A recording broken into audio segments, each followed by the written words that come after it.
Welcome, everyone, to another broadcast of The Soul of the Everyman on the ArtistFirst radio network.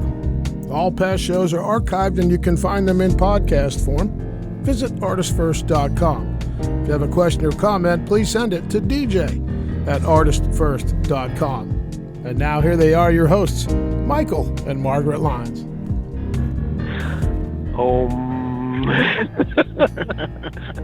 No, I'm not being Michael tonight. I'm just being. Wisdom. Nope. I'd settle for close enough. Close enough.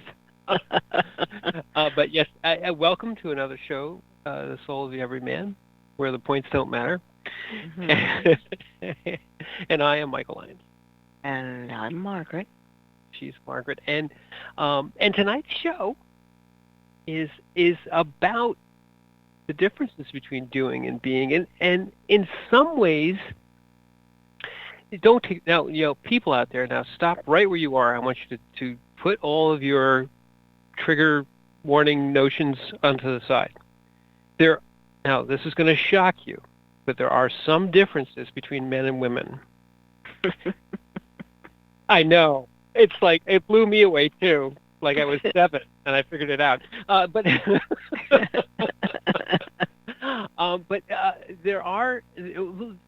there are differences between people and people, and there are cultural normalizations. I'll say, not even cultural norms, but cultural normalizations which affect all of us, and they affect us both in our specific culture and in broad, because the family of man, all of us souls of all of us, every man and women, of every person, our cultures, although they are very diverse, all run back to one primal culture, if you will, and some of the things that we've been doing for the last 150,000 years haven't changed much, So there are roots in every language, almost every language, which are very similar for the words mother, father.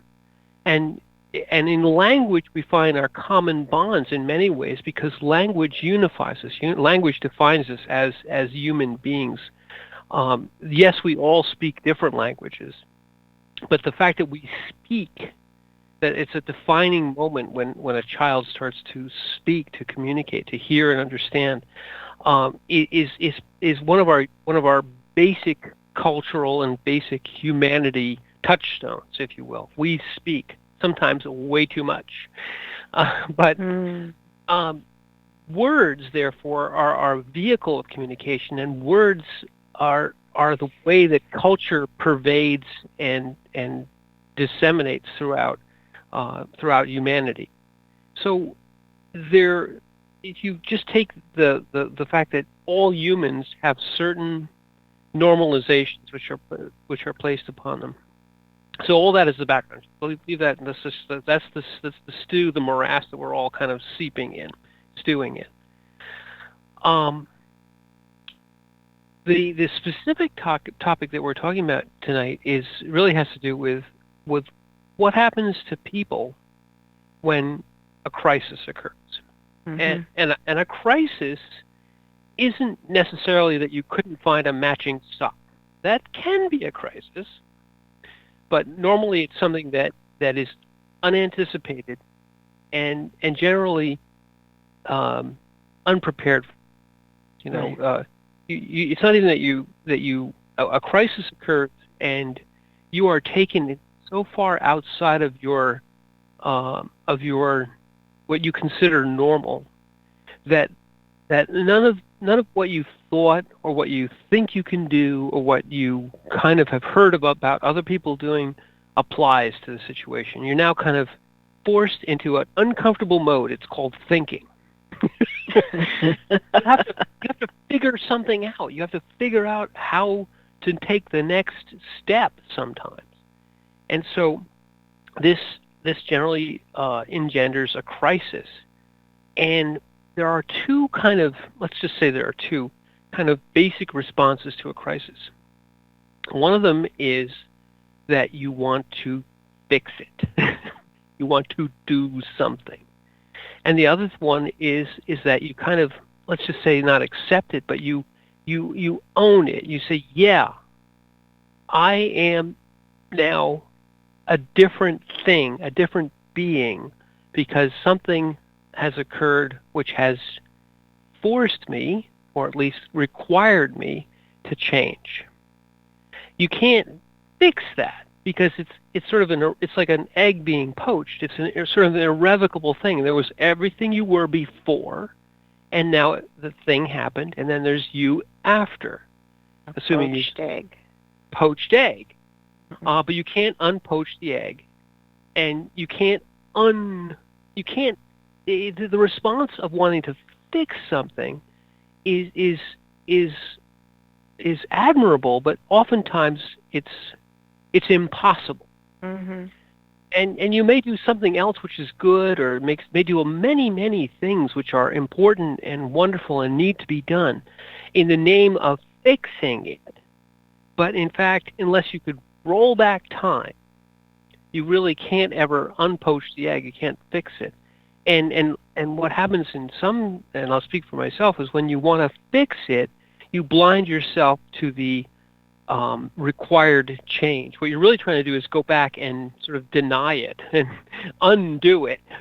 And neither of those things, they can be very frustrating, and they can be very they can make you expend energy and go into a state where you're not being very effective at what you really have to do. You know, the fact that you really have to change, you really have to be a different thing. So the fix-it response, let's just say, for the sake of argument, in this world where people are different, is kind of a man thing. Okay, I'm just going to own that. It's like, I want to fix it. It's broken, and I want to fix it. And I'm just going to say, just for the sake of argument, because in general, wiser and cooler and more correct response sometimes is sort of a feminine thing. And you're going to say, no, it's not. Okay, fine. It's a human thing that we sometimes understand that we have to accept and be a different. We have to be a poached egg, and sometimes we want to deny and be a fix it and try to unpoach the egg or unscramble the egg. Those two responses you can see when people are suddenly faced with something which takes them outside of where they were, or where they thought they were. Well, I think it stems back to linear thinking versus not a curved way of thinking, but it's all encompassing, where the ability to hear different opinions and try to bring that all together, as opposed to, we're here, let's go over here next. This is the next step. Mm. And both are valid ways of thinking.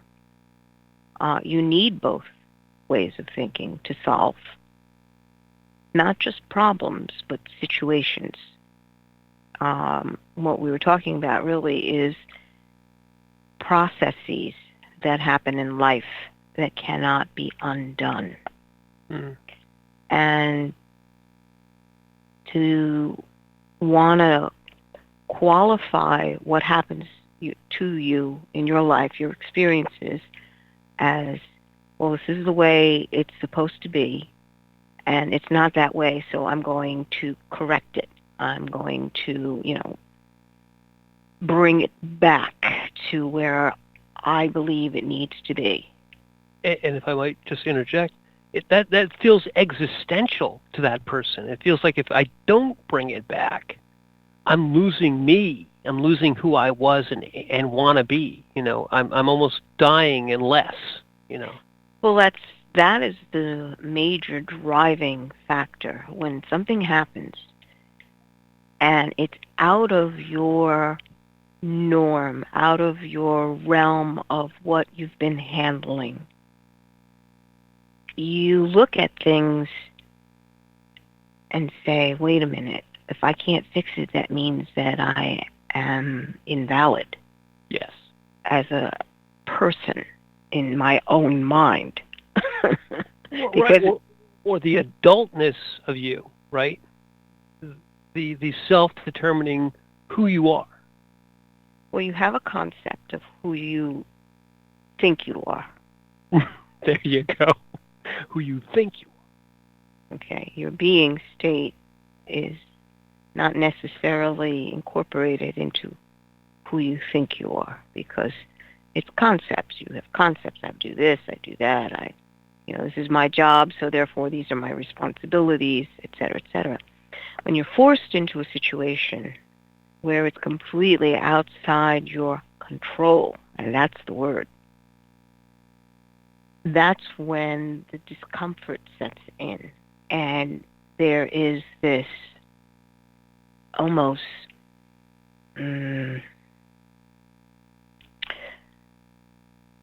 fight or flight response that happens internally, because you don't want to lose who you are. But if you've only been identifying with who you think you are, you usually get flattened in the first wave of life taking over. In the first wave of, I can't control that. That's not in my ability to control. So what is your response? Are you just going to run around and scream because it's not supposed to be like that? Hands in the air and running around in small circles? Which basically means you're useless. You're having a response, but you're useless. You've not taken into account the fact that there are things out there that you cannot control. But for the sake of your own comfort level, you've said, well, that'll never happen. I don't have to consider that. I'm just going to assume that everything is just going to be just fine. And right. I'm just going to do this instead of an adult perspective, understanding that there are things that happen that change you with or without your consent. And it's not always about your comfort zone. So, allowing a space within you to change. If we go back a little bit, I think you had a great point there in the sense that you say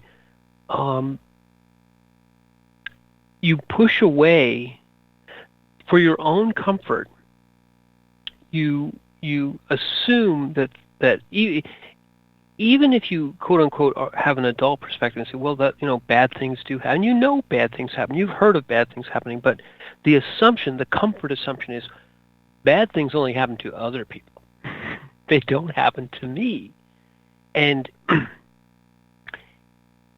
when bad things happen, or something happens, as you said, which is completely outside your control, there's a breaking of a wall that you built, the wall of sort of a false wall of assumption that me, am different from all those other people. And some of that, sometimes a very significant portion of that, is that somehow those other people kind of deserved that, but I don't. I'm good. I've done my thing. I am somehow protected, and this is the falseness of that. It's very much like a child with its sandcastle saying, if I build it up and I put a ditch in front of it, the waves won't crash through it. And when they do, there's a loss. There's a loss both of your identity and also your kind of truth breaks through this kind of false, like, oh well, I'm different, and all of a sudden you're not different. Right. You are those people who things happen to, and you have to. That's part of the fix it response, is to say, no, I'm not those people. Those people didn't know how to fix it. I can fix it. I know what to do. I know what to, or you. It's the initial, the re-denial is although the bad thing happened and I couldn't understand, and it's not my fault, but I can fix it. And so that, that'll get rid of the bad thing. It'll put back up the wall. The wall, the waves came crashing in. They knocked down my sandcastle, but I'm going to just dig it right up again, and it's going to be great. And you can see that on the beach with kids having their sandcastle knocked down. Somebody will suddenly run in there and just try to dig like mad. And the unfortunate part is when you do it in life, it's a lot of energy wasted trying to fix it rather than do exactly what you said, which is that realize that, yeah, you are those people. You have to change. Your egg has been poached. And in fact, assuming it would not be poached was a real wrong thing to assume. You really are like everybody else. You are just as poachable. You're just an egg like everyone else. You're just as poachable. You've been poached, and now you've got to deal with that. You've got to accept that you really were just like everybody else, that you weren't that special, that you were playing the odds, and your number came up. Ding! Your turn in the barrel. And you have to say, I'm not so special anymore. But you have to find where you are special, and the special can still be found. The special is. Mm-hmm. Yeah. But that is where the underlying I'm different, and you're justifying to yourself that you are different and valuable. Because if you're just like everybody else, then that means I'm not special. Yeah. So that's again an identity crux point, stressor. What do you mean? What do you mean that I'm not special? What do you mean that I'm different? What do you mean I belong in this group that I had put lower than me? Exactly. We saw that response, and I remember I'm at least speaking for myself, I remember having a response of, no, it can't be my child that's sick. Yeah. And it took a while to get past that point. But if you're in the pediatric halls of a cancer ward, you learn real quick. Because you saw other children that had been fighting, and you're just horrified by what you see. And part of you goes, well, my child's not like that. Right. And all you can say to yourself is, yet. And I think the yet is something that is very mature and hard to do. Oh, it's very hard to do. And you cling to the fact that no, not my child. Oh, God, why my child? Right. And you realize that, every single parent on that ward had the same response. Right. And you really have to, this is the being response, is you have to embrace the truth of your bond with everybody else. It's a suffering bond, because every mother on that ward was watching their child going through what they had to go through and feeling just as helpless as you are, wishing that there was a way change places. Yeah, and it's not just a suffering bond. It is a suffering bond, but it's not just. It's the thing that you had put around yourself, the wall you had built around your sandcastle was, there's me and the people I care about, and then there's everybody else, those people that have things happen to them. And it's not only very seductive, it's incredibly seductive, but it would be wonderful if somehow you could go somewhere and pay your dues and buy your insurances and do whatever, and that would basically guarantee that you bought yourself an indestructible sandcastle. You are not a poachable egg. And that's how they sell insurance. If you buy this, You will not be poachable anymore. You will be an unpoachable egg if you buy this stuff. And we want, oh God, do we want to believe it? We want to believe it. We want it to be true. And there are myriads of ways in which we try to buy that insurance. And the acceptance part, this is not the fix-it response. The acceptance part is to swallow your pride. Because that's what it is, people. This is pride. And it's one of its most seductive things. You are different. You are special and proud of the fact that you have to swallow that pride and say, I'm just like everybody else. And owning that is being at a level of humanity. We are all the same. We really don't want us to be. We don't even want to be. But when the crisis hits, the being response means you have to swallow your pride and be the egg, be the poachable egg. The fix-it response, again, is I can unpoach this, I can build that wall back, and you can see that one all the time too.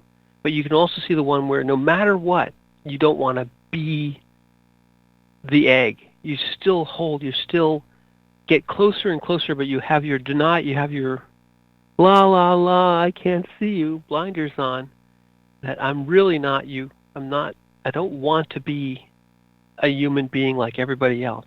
Somehow, I still have to be special. And you have the denial part of it.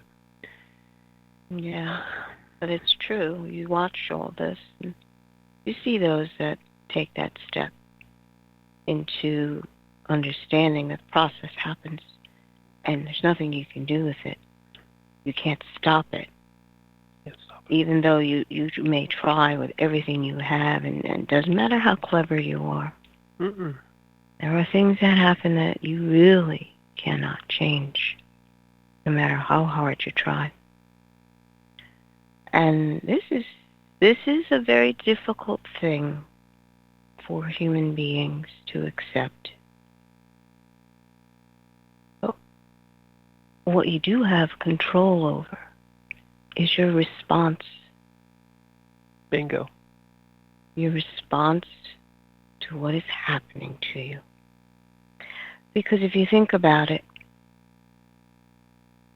are you identifying with the experience or the process that's happening to you? Or are you separate from it? Who are you? Mm. Are you someone that's sick, has been sick, or are you a person that is living and I got to deal with this? Right. And that's the attitude the children had. Yeah, I've got cancer. Let's go play here. Mm. and that's getting to the real being. The real being of being. Yes. To understand that life, it doesn't matter what's happening to you unless you make it matter. Does this basically define you? Don't go past that. Okay. That's so significant. Say it again. It doesn't matter what's happening to you unless you make it matter. If you choose to make it matter, and you make it matter in a negative way, derogatory way, you're not rejoicing in the life that is before you. Because life is precious no matter what's going on. Yeah, you have struggles. But that's part of what this is down here. How do you choose to respond? Are you responding with everything that is in you that understands that this does not change the intrinsic value of who I am? Mm-hmm. Or are you saying, well, I am a cancer patient. I am being subjected to all these treatments. I am suffering. I am... And I am less because of it. Believing you are less, yeah. Well, this is exactly it. If you let yourself be defined by that which is not you. First of all, we started out by saying bad things happen to other people, and they're less than me. I'm more special. All of a sudden, that wall crashes down, and now you have this tendency to say, now I'm broken, I'm ruined, I'm less, and that's the wrong acceptance. The true being is we're all the same, we're all subject to these things, but it doesn't define you unless you let it define you, unless you let it matter. Mm-hmm. You have the opportunity to choose what matters in your life. And if it matters truly, it resonates in the center of your being, an expression that comes out, then it's going to resonate outward in the world that you are in contact with. I've never seen anyone not respond to a human being that is giving a heartfelt response to what is going on. And when I say heartfelt, I don't mean like raging into emotion. Emotion is different than a heartfelt love response. If love is a being state. Yeah. Most people want to say it's an emotion. You know, it's an affection. I feel good. I'm happy. It's like, no. The love that is deep within you goes far beyond all that. And to hold that love response means you can express joy even in the darkest moments. And realize that that's the identity that's your true identity. The things that happen, or your reaction to the things that happen, which is emotion, the fix-it response or the denial response, are none of them you, unless you let them be you. Right. If you choose to be governed by that, then you will not take a step past it. You will be stuck right in that moment of denial or fix it or it can't be. And I think we're going to deny. No, we're not.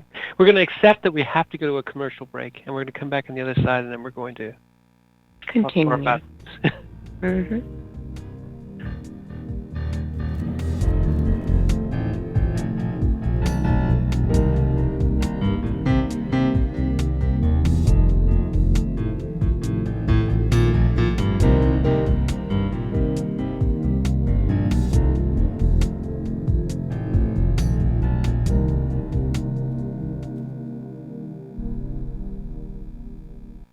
The Fat Man Gets Out of Bed is the latest book from Michael Lyons, the award-winning author of There is a Reaper. Featuring 13 original stories, this wide-ranging collection has everything. Forbidden love, gods versus demigods, weird invading aliens, sexy seductive artificial intelligence, and unusual passion between the living and the dead. All set amidst fantastic worlds of pain and loss and boundless joy. From the sublime to the macabre to the bittersweet, The Fat Man Gets Out of Bed will leave you breathless with laughter, brimming with tears, trembling with suspense. Available now on Amazon.com, Google Play, iTunes, Kobo, and fine e-tailers everywhere. The Timeless Esoterica radio program with Dr. Bruce is broadcast on the fourth Monday of every month at 8 p.m. Pacific, 11 p.m. Eastern, on ArtistFirst.com. We explore topics including the paranormal, alien life, mysteries, conspiracies, hidden history, oddities, and much more. Each show will feature a special guest with exciting and thought-provoking discussion. Always keep an open mind an open heart, live forever, and remember Dr. Bruce believes in you.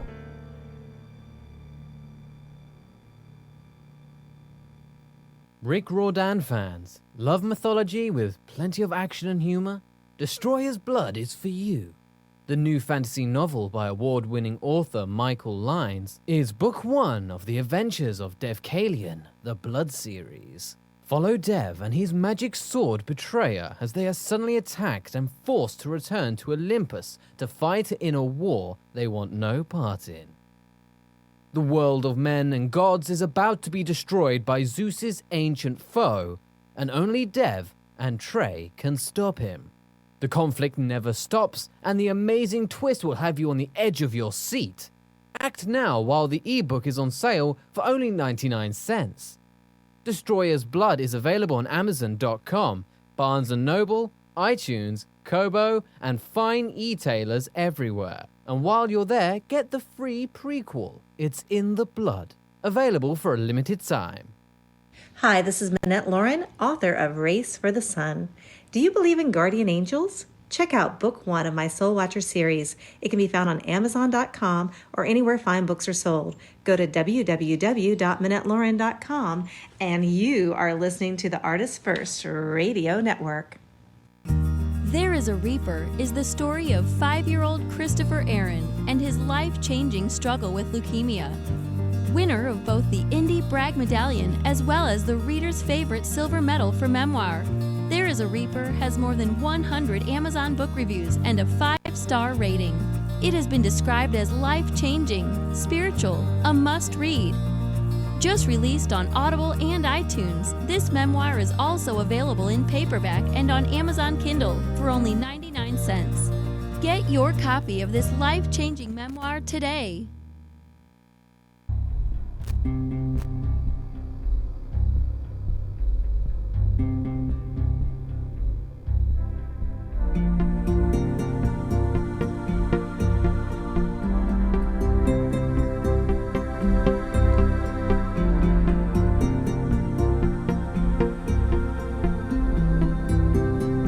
You are listening to Wisdom Radio, perhaps also called The Soul of the Everyman on the ArtistFirst Radio Network. Let's get back to the wise ones. Margaret and Michael Lynes. Thank you, Scott. This is Wisdom Tooth Radio. This feels like an extraction. Well, you know, now we have to go back to our heavy topic. But tonight's show has been a little heavy, but I think it's an important sort of heaviness. We started off with the idea of doing versus being, and the key here is not just in general, because there's this doing versus being, you know, be, do, be, but what happens to people when it matters, and when it matters is when who you are is on the line, when something happens that takes you into a space that you didn't think you were that person. You didn't think you were that thing. You didn't think you were the kind of people that these things happened to. We last half hour we talked about the fact that we build these little kind of sand, you know, the analogy is a sandcastle by the waves, and think that the tide will never come in, the waves are never going to get this high, and then it does, and it breaks down this sort of false idea of who you thought you were. And that's kind of the key, is that we thought we were some person. We thought we were something that kind of didn't connect with the rest of humanity. It was we were special, and then there's all the great unwashed out there. And so crisis puts us into a different kind of crisis. You know, the event that occurs becomes an existential crisis, and by that I mean it changes our existence. It changes because we didn't know that we were those people, who we thought we were gets broken. And then you said it the best. At that moment, we can't control the situation. All we can do is realize that the only thing we can control is our response to the situation, and really the only thing we can control is knowing, finding out that we are not the situation. The true control is to realize that you, the thing that is now one with humanity, and therefore it's all of us, is not really defined by who you think you are or what your situation is or what's happening to you. There's something at the core. You are not your sandcastle. Exactly. You're not your sandcastle. You're not even the egg that gets poached. You're something below and beyond all of that. Below is not the right word. It's the existence and the things that happen in the physical existence are still not you. You get all the way below the flesh, below the bone, below everything. There's still a you there. It goes beyond your thoughts and goes beyond your emotions, goes beyond your body and your body responses, beyond all that. And then you can turn it around and bring it all the way back out and say all those things are happening, but it's still not me. And I'm going to be who I want to be, regardless of all the things that are trying to tell me I'm not that thing, or I'm something different, or I have to be this, or I have to be that. Okay. It's not even what you want to be. Right. Okay. Even the want is wrong, yes. Want is the wrong word. It is who you are. It's being very clear in your identity. And that is probably the most tenuous part or principle of a lot of people, because they say, well, I'm still trying to figure out who I am. Yeah. You know, and you sit there and you go, figuring is not going to work. Right. Because you are a mystery that needs to be experienced and discovered. Figuring out is only one small aspect of who you happen to be. Right.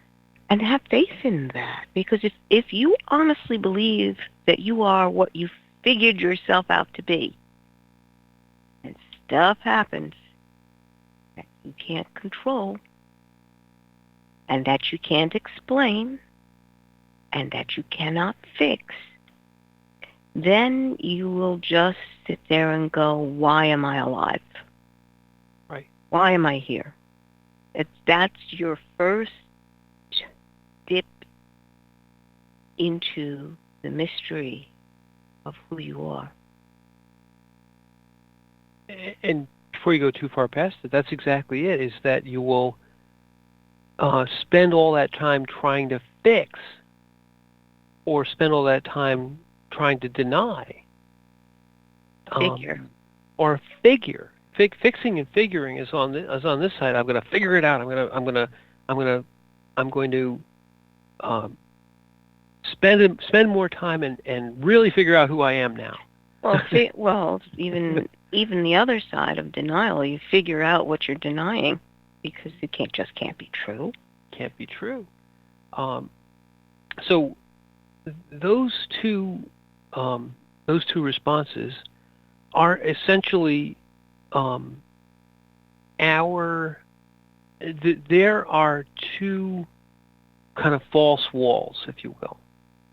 And one has to do with being able to control and be effectual and fix things and make things better and right and different. I just have to figure it out. And the other one has to do with I'm special and I'm not those people, and I didn't deserve that, and I've bought my insurance and all the other good stuff, so that can't happen to me. Yeah, there's the illusion too. I remember that. Just a side story, if you would. But I was talking to an insurance person, and they were explaining to me that if we just, take this other insurance, will be great, because it gives all these other benefits that go with whatever. And I couldn't believe what I was hearing. And this wasn't the insurance company I had been dealing with. This was another insurance company trying to drum up business. And I just remember asking them, now wait a minute. You just said to me that, you could have this, I know what it was. Refinance your house and have a little extra on there. You can have a home equity. And then you have a bumper. So if you have an emergency, you can pay something. And if, you get sick, you can pay your medical bills with the equity loan from your house. And I just remember saying to him, do people really believe that?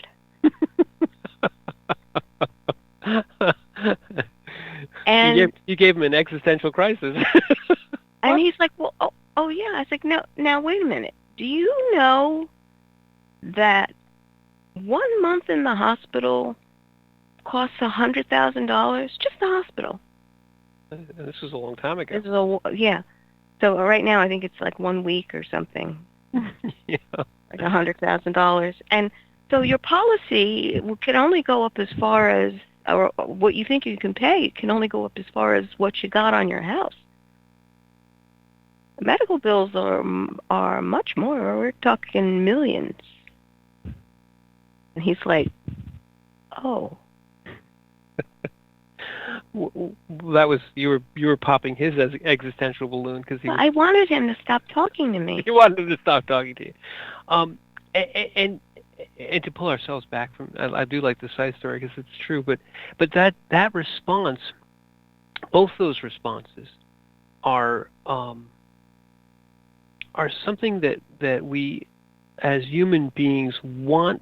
The reason that insurance agent is probably successful in selling his insurance is that people want that to be true. We really do want that to be true. The hard kernel, the nut below everything else, the you that is not defined by your circumstances and realizes that it doesn't have control, is also a hard thing to find. And a hard thing to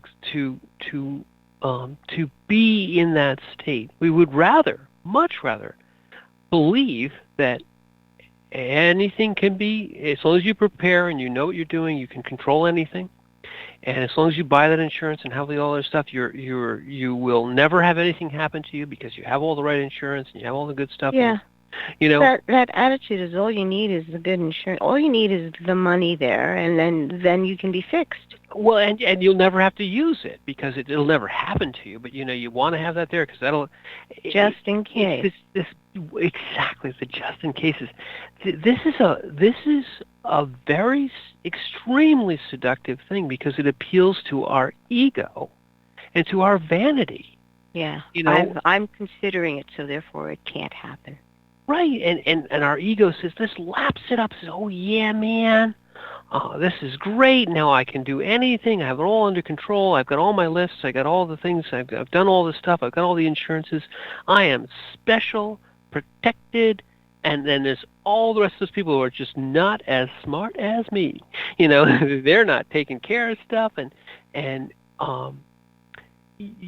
this is the... It's a incredible illusion, incredible seduction, which is it really appeals to the mind and to the ego and to the I body. The I am special, and also the I know. And I know. Yeah, I know. So you don't have to tell me. I've already considered it. I've got all these special options on my insurance. Yeah. I've got other things on my life, and I've got health insurance. I've got, and you sit there and you go, have you lived your life and understood how precious life is instead of putting a dollar sign on it? Because your real life, the very breath in your body, cannot be bought by anyone or anything, no matter what you think. Where does your value lie? What is precious to you in your heart? And if it's money, that's short-lived. very famously, Steve Jobs, who everyone knows, was diagnosed with a rare form of cancer. And he fought it for a long, long time. And then he wrote this autobiography, and I believe it was published either posthumously or right around the time that he was about to die, that in essence said exactly that. This is a man who everyone would say had more money than God, and therefore obviously you have all that money, you can live forever. You just buy another power-up. You buy another life. And at the end of the day, his major regret was that he'd spent all this time focusing on everything that was unimportant, the millions, the billions, the companies, all these things, with what he identified himself at. But at the core, the technology, yeah. Whatever it was, at the core, who he was so incredibly malnourished that he only came to the realization that none of this mattered, that he couldn't buy another second of life, another beat of his heart, with all the money in the world. Mm-hmm. Here is $17 trillion, and I will give it to you if you can give me one more beat on my heart. And no takers. You can't buy it. You can't fix it. And you can't underestimate how precious that heartbeat is. When we say when we look at somebody and say bad things happen to other people, my heart will never stop. I'm special, and therefore I can go and do whatever I need to do, fix everything I need to fix, build all the sandcastles I can, $1 billion worth of sandcastles, and as long as I have $1 billion worth of sandcastles, I can just buy more heartbeats. I'll just get them from somebody else. They're not using those heartbeats. I'll just take them. Well, the ocean doesn't care. Doesn't care. There's not one sandcastle that's been built that still stands. Yes, but the thing is, the fact that your sandcastle won't stand, people, like you said before, that people say, well, that means what am I here for? There must be nothing wrong, because you're not here to build sandcastles. You are not your sandcastle. You are not your sandcastle. The core realization, and where you get to. We put up on the graphics on the website this time. We put up the Serenity Prayer, and everyone knows the Serenity Prayer. It's God grant me another box of soup because I'm going to be hungry later. No, everyone knows the Serenity Prayer because it really talks about both of these sides. It's the response to something which overwhelms you has to be, if I can't change it, I have to accept it. And then God may say to you, yes, I want you to try and change something. Or the Spirit may come into you and say, yes, I want you. But you're going to need courage to do that.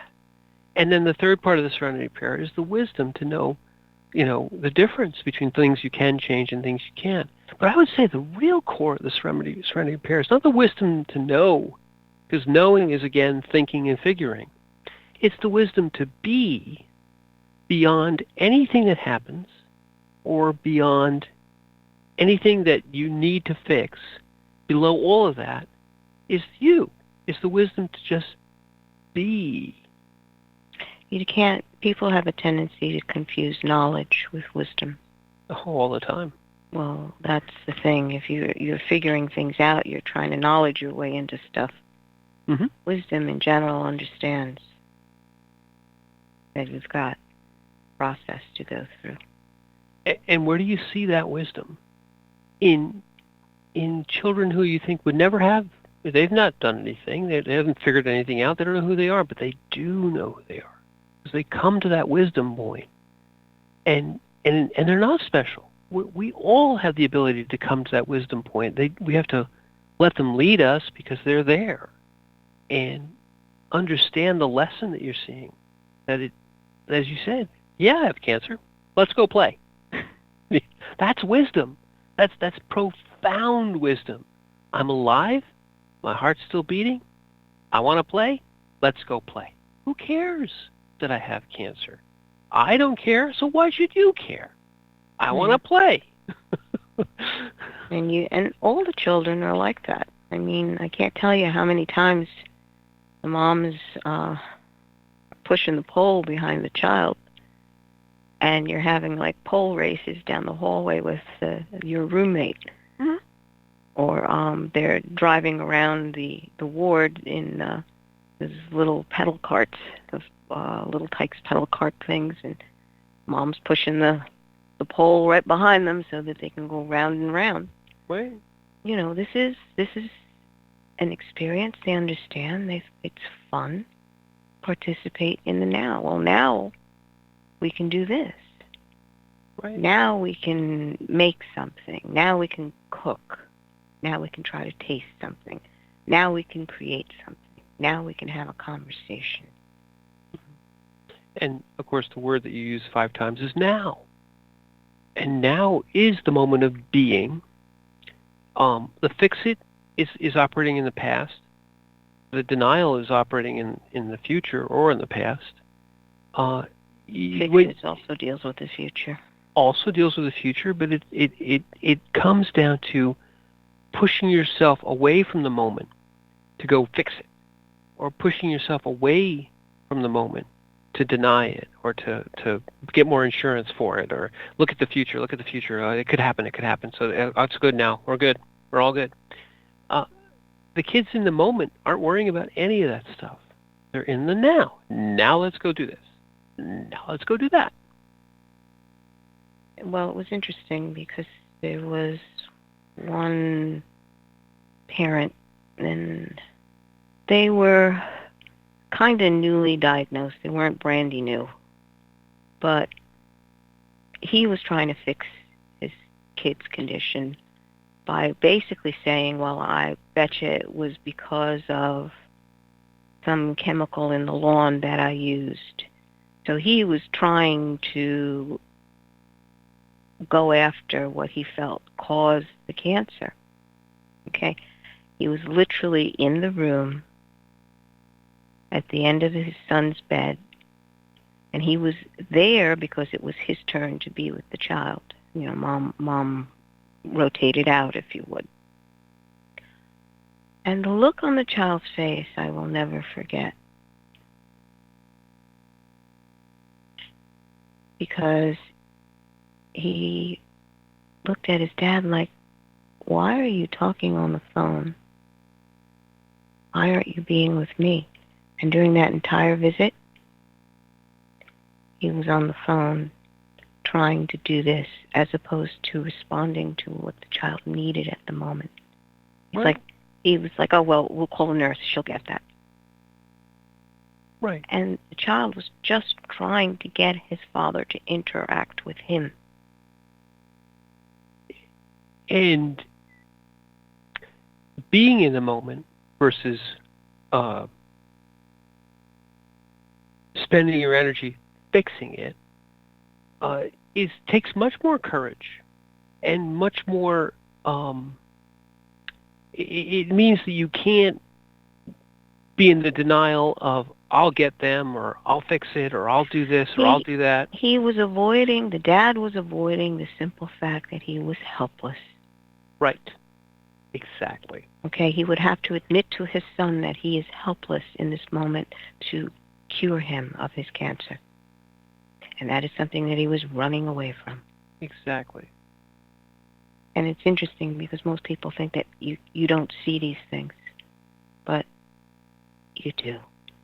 You do, and even if you're honest with yourself in that moment of fix it, you know that you're running away. Similarly, if you're honest with yourself in that moment of I'm special, you know you're not special, that you're not. Your insurances aren't going to be able to deny. You know, your sandcastle is made of the same sand everyone else's sandcastle is made out of. So the lie, and it is a lie, the falsehood, if you will, is that seduction, is that